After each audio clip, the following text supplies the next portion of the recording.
ជំរាបសួរអ្នកទាំងអស់គ្នាជួបជាមួយក្រុមខ្ញុំម្ដងទៀតហើយតែថ្ងៃនេះគឺយើងធ្វើការសិក្សាទៅលើ sensor មួយដែលមានឈ្មោះថា fiber color sensor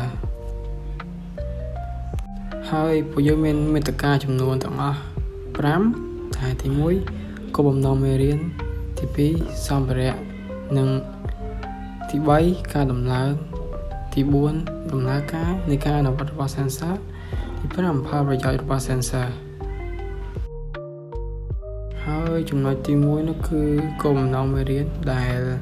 ទី1ធ្វើយើងបានស្គាល់និងដឹងពីតួនាទីរបស់ sensor មួយនេះទី2យល់ដឹងពីរបៀបប្រើប្រាស់ទី3ចេះពីរបៀបដំឡើងឬ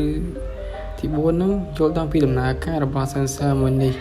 ហើយនឹងដឹងពីសម្បត្តិសំខាន់របស់ sensor មួយនេះផងដែរយើងមកដល់ចំណុចទី2គឺសម្ភារៈនៃការអនុវត្តទី1នោះគឺទូរទស្សន៍ទី2នោះគឺ board និងបង្គោលទី3នោះគឺ clamp pulse និងចុងក្រោយគឺ board control តែ board control មានតួនាទីសម្រាប់បញ្ជូនភ្លើងទៅឲ្យ sensor ដើម្បីដំណើរការហើយវាមាន3 part ទី1គឺ terminal ទី2នោះគឺ input power ទី3នោះគឺ output គឺជាលទ្ធផលនៃការធ្វើតេស្តរបស់ sensor ហើយនេះគឺជារូបរាងរបស់ sensor របស់យើង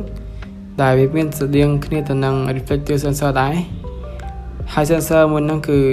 ត្រូវការ amplifier unit ដើម្បីដំណើរការពីព្រោះថា color amplifier unit ហ្នឹងវាប្រៀបដូចជាខួរក្បាលរបស់ color fiber sensor នេះអញ្ចឹងហើយយើងមកដល់ចំណុចបន្ទាប់គឺរបៀប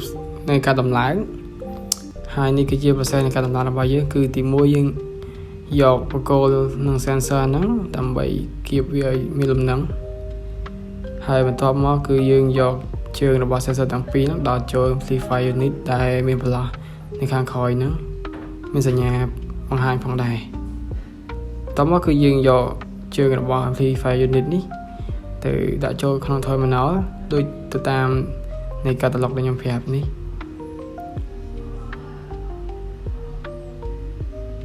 បន្ទាប់មកវាគឺជាការស្រេចយើងមកដល់ចំណុចនៃការធ្វើតេស្តរបស់ sensor មុននឹងទៅដល់ចំណុចនៃការធ្វើតេស្តយើងត្រូវយល់ដឹងពីរបៀប set up និងរបៀបដំឡើង mode នៃការចាប់ color ជាដើមហើយយើងឃើញថា amplifier unit នេះវាមានអក្សរ ST មានន័យថាវាកំពុងតែជាប់ mode អ្វីមួយហើយនេះគឺជារបៀបនៃការ reset mode នេះចោលដែលខ្ញុំបានបង្ហាញនៅក្នុង slide ខាងមុខហើយអ្នកគ្នាមើលតាមវីដេអូនេះក៏បានដែរបន្ទាប់មកយើង set mode ទៅឲ្យ sensor ដើម្បីវាចាប់ទៅលើ color ដែលយើងចង់បានហើយយើងអាចផ្ទុកទៅដល់ input 2ដូចជា example គឺអាចចាប់បាន2ពណ៌ហើយបើសិនជា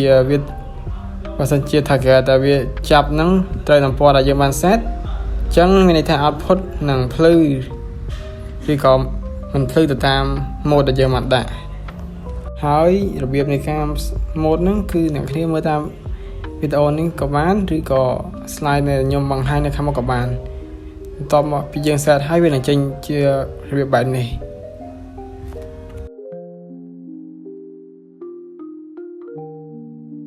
ហើយយើងដល់ជំហានចុងក្រោយហើយនៃការតេស្តនៃការយើងបាន set ហ្នឹងតែយើង set តែពណ៌សនិងពណ៌ក្រហមទេអ្នកឃើញថាពណ៌សនិងពណ៌ក្រហមពេលដាក់ចិត្ត sensor វាដំណើរការតែពណ៌ផ្សេងដែលយើងបាន set ហ្នឹងគឺវាមិនដំណើរការនោះទេចុងក្រោយហ្នឹងគឺអត្ថប្រយោជន៍របស់វាពីច្រើនគេយកវាទៅប្រើប្រាស់នៅក្នុងរោងចក្រជាដើមនៅក្នុងសង្វាក់ផលិតកម្មផ្សេងថាវាមានភាពឆ្លាតវៃក្នុងការចាប់ទៅលើរបស់ដែលមានពណ៌ហើយវាមានភាពធន់ហើយវាជា fiber អញ្ចឹងមានន័យថាវាអាចដាក់នៅកន្លែងដែលទូចបានអញ្ចឹងវាធ្វើការចំណេញ space នៅក្នុងរោងចក្រជាដើម